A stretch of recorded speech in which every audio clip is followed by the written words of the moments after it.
எங்கள் பாட்டி வந்து ரொம்ப பாசமாக இருப்பாங்க. அதில் எந்த ஒரு சந்தேகமும் இல்லை. அதே மாதிரி அவங்க ப்ரெடிக்ஷன் படிக்கலை, கிராமத்தில் தான் இருக்கிறாங்க.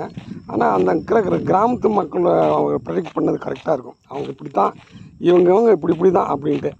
சில பேரை பார்த்து சத்தியமாக சொல்கிறேன், சில பேரை பார்த்து இவங்க தாண்டா உன்னை ஆப்பு வைப்பாங்க அப்படின்னு நான் அவங்கள சேர்ந்துட்டு திரிவேன்.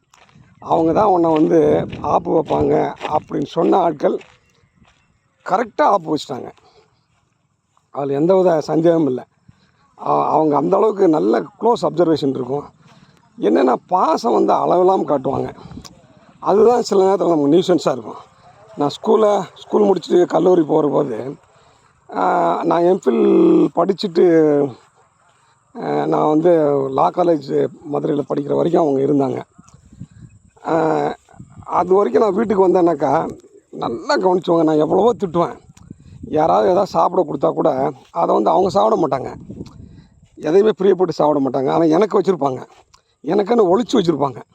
யாருக்குமே அதை கொடுக்க மாட்டாங்க. அந்தளவுக்கு அது சாப்பாடாக இருந்தாலும் சரி, தின்பண்டங்களாக இருந்தாலும் சரி, எதுவாக இருந்தாலும் அந்தளவு எங்கள் பாசம் காட்டினது எங்கள் அம்மா அப்பா கூட நான் சொல்ல மாட்டேன்.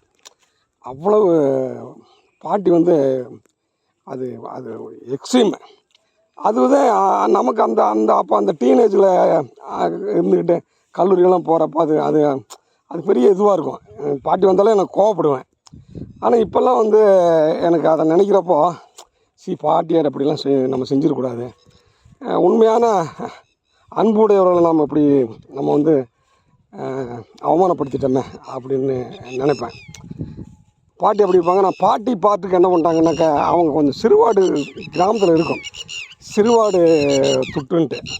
அவங்க கொஞ்சம் சிறுவாடு துட்டை வச்சுட்டு எனக்கு அதே மாதிரி தான் எங்கள் தாத்தா வந்து செயின் செஞ்சு போட்டார்.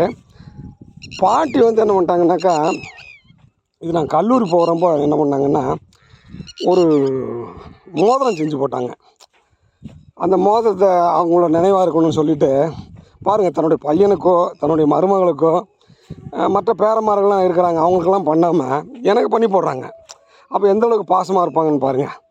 அந்த பாசம் தான் எனக்கு நியூசன்ஸாக இருக்கும், அது வேறு விஷயம்.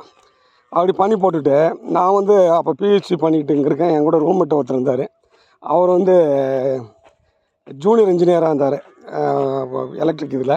அவர் வந்து என்ன பண்ணாலும் அந்த மோதிரத்தை கொடுங்க, என் பையனுக்கு வந்து ஃபீஸ் கட்டணும், அதை வந்து நான் கொஞ்சம் அடமானம் வச்சுட்டு நான் உங்களுக்கு திருப்பி தர்றேன்னாரு. அந்த திருப்பி தரவே இல்லை, அது போச்சு. அப்போ பாருங்கள், இந்த மாதிரி இது நமக்கு வந்து அதே மாதிரி செயினும், எங்கள் தாத்தா செஞ்ச செயினும் எனக்கு வந்து நிலைக்கலை. அது ஒரு வேறு விதத்தில் வெளியே போயிடுச்சு. அப்போ இப்படி தான் பாட்டிலாம். அப்புறம் கடைசியில் பார்த்தாக்கா எனக்கு தாத்தா கூட இறக்குறப்போ நான் இருந்தேன். ஆனால் நான் மதுரையில் படிச்சுட்ருக்கேன். எனக்கு வந்து அப்போ டெலகிராம் தான் கொடுப்பாங்க முந்தி. இந்த மாதிரி இப்போ வாட்ஸ்அப்லேயோ அல்லது செல்லுலேயோ பேசுகிறவங்களுக்கு அப்போ வசதி கிடையாது. ஃபோனில் கூட பேச முடியாது, ஏன்னா ஃபோன்லாம் எங்கே இருக்குன்னு தெரியாது.